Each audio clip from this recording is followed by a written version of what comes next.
ദൈവനാമത്തിന് മഹത്വമുണ്ടാകട്ടെ. ഇന്നത്തെ പ്രഭാത ധ്യാനത്തിനായി 33 സങ്കീർത്തനം 3 വാക്യം. അവന് പുതിയ പാട്ട് പാടുവീൻ, ഘോഷസ്വരത്തോടെ നന്നായി വാദ്യം വായിപ്പീൻ. സംഗീതത്തിലൂടെയും വാദ്യഘോഷങ്ങളോടുകൂടിയും ദൈവത്തോടുള്ള നന്ദിയും സ്തുതിയും പ്രകടിപ്പിക്കുവാൻ ഈ വാക്യം നമ്മെ പ്രോത്സാഹിപ്പിക്കുന്നു. പുതിയ ഗാനത്തിലൂടെയും ദൈവത്തെ ആരാധിക്കുവാനും സന്തോഷകരമായ ആർപ്പുവിളികളോടുകൂടി ദൈവത്തെ സ്തുതിക്കേണ്ടതിൻ്റെ പ്രാധാന്യവും ഈ വാക്യത്തിലൂടെ പ്രകടമാകുന്നു. ഈ വാക്യം ആളുകളെ കർത്താവിനൊരു പുതിയ ഗാനം അർപ്പിക്കുവാൻ പ്രേരിപ്പിക്കുന്നു. ഇത് സ്തുതിയുടെയും നന്ദിയുടെയും ഒരു പ്രകടനം കൂടിയാണ്.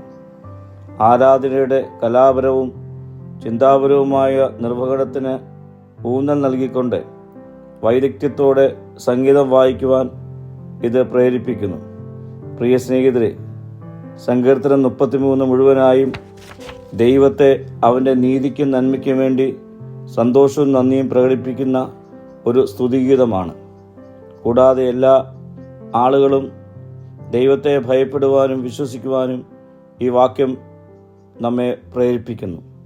പ്രാർത്ഥിക്കാം. കർത്താവേ, പുതിയ പാട്ടുകളിലൂടെ നിന്നെ സ്തുതിക്കുവാനും ആരാധിക്കുവാനുള്ള കൃപ നൽകണമേ. മഹത്വം നീ എടുക്കണം. യേശുവിൻ്റെ നാമത്തിൽ തന്നെ.